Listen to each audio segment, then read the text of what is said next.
Hey everyone, bloodmako here, and this is my Lufenia Plus video for, well, they call it the Mayfair, right? It's called Eyes on the Prize. Quite an interesting name. But anyway, again, we're fighting this, I have no idea how to pronounce this. This is one-eye monster, so they're pretty annoying. I remember they used to apply petrify on your party members, basically. And this fight, they cannot be delayed via breaking them. They are basically trying to sell Zidane, and they're trying to make you delete their turns, basically. So the orb is revolved around that, basically. So it appears at 79% and it will not disappear. And the orb starts off at, I believe it's like 15, and when you delete their turns, they will actually go back up to 15. But the thing is that every time you take an action, it goes down by 3. So basically you have about 5 turns at max before you have to delete them. Or whenever you have an ability that heals you, then you increase the orb by 1. So that is Freya's ability, I believe. Not exactly sure because did not bring Freya for this fight. So anyway, that was the move that will actually apply petrify, and as you can see, they have a lot of brave, and this is basically them trying to sell fairies. So yeah, I believe this was also the fight somewhere. I think it was at the very beginning of the Lufenia era, where every 10% of their health they'll keep cleansing or debuffs, which was super annoying. I hated that fight so much. But yeah, I believe this was the boss for it. So right here it's just basically bringing him down to 79% so that I can use the Emmy call, and then after that I'll swap out Birdman for Garnet, because I basically want Zack to be able to do max damage in numbers. Right, the reason why I actually brought Birdman for this fight is because it's actually a requirement. You actually have to bring a spear character, so that this is basically them trying to sell Freya even more. You know? So I mean, we have a lot of options: Kain, Birdman, Sid, plenty of options. It's just in the current era, at least, most of us will be bringing triple burst. So it's kind of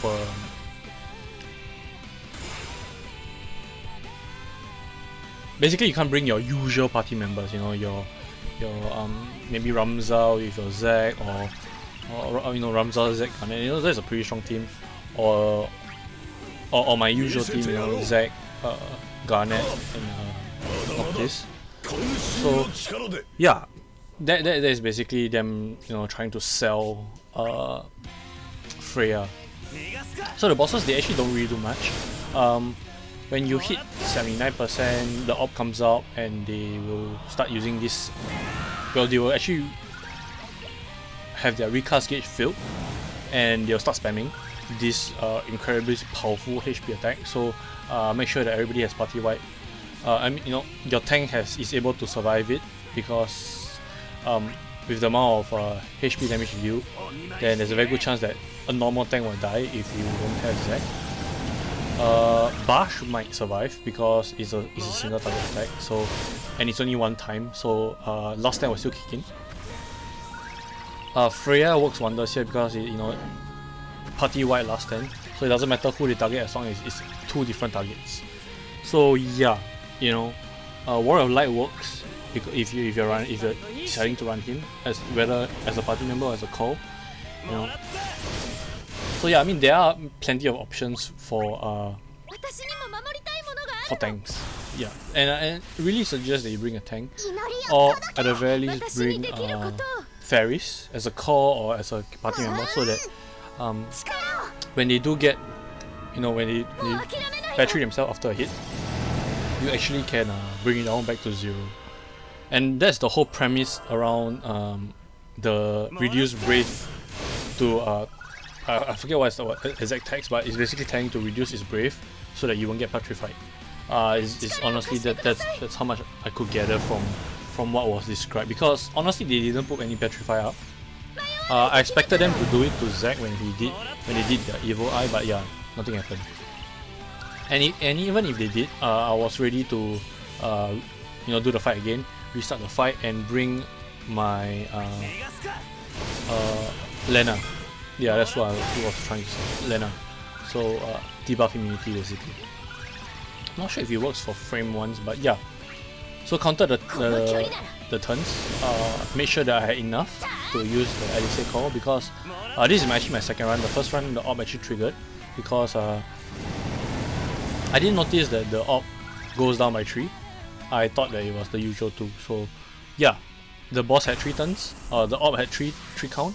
I used the Elixir Core and basically 2 party members died. One was a core and the other one was a friend support. So yeah, just restarted the fight and played a little smarter this time. So there we go. At 50% they actually cleanse their debuff and will refill their recast gauge. So again, just make sure that your tank has enough health to survive. But other than that, this side is actually quite the pushover. Didn't really feel any of the reductions or anything. But then again, I have 3 bursts active. I have the Garnet's burst as well. So yeah, I don't really feel the. I wouldn't really feel much, at least, of the reduction. And honestly, once you hit this point of the fight, you're able to maintain the orb if you're bringing Zidane. This fight is pretty much in the bag. But just do take note, I actually tested it out that even though Zidane is able to delete one of their turns, it's only one of the boss turns. So the other one will still continue ticking down. So just be very careful with that, because there's a very good chance that the boss will both start the orb at the same time. So yeah, 15 turns is not a lot. You have to just make sure that Zidane actually comes back fast enough to the point where he is able to delete the other boss turns. Alternatively, just bring Emi so that she can just constantly delete the boss turns and then you don't have to worry about it. But yeah, as long as you're deleting only one of their turns, only the one that is deleted will actually increase the orb. The other one will just, it will not change basically. And I'm pretty sure that's it for the fight. Nothing much to it. I can actually feel the boss are actually getting tankier because they actually survive Zack's burst. But then again, I'm also doing slightly lesser damage. Normally it was around 17 million, especially in the previous fight. This time it was only 14 million. Again, I didn't have enough time to set up the burst properly. I couldn't go into the burst when it was 7 turns. 7 turns of the burst duration left. I couldn't go in with one spare skill, so I had to waste one of the turns using a HP attack. So yeah, that was some of the reasons why it's 14 million instead. But I mean, doesn't matter. I can just go into the summon and I should be good to go. The next banner should be Snow, but I'm not sure whether I'm still in for the burst, because I was reading about the effect, and yeah, it's nice, to have some brave regen, brave recovery after doing a HP attack. But I feel like it doesn't really help much in that sense because of Garnet being in the team. Look at it. Because of Garnet's burst and the way it works, you kind of more or less refund your brave after dumping all the HP attacks. Look at it, she's at max brave again. So yeah, I'm not really sure whether or rather how important Snow's burst is, because JP didn't have Garnet, whereas we do. So I'm not exactly sure whether he's as essential as everybody is describing him. But anyway, I guess I'll talk more during the banner pool. But this is my Lufenia fight, and thanks for watching, guys.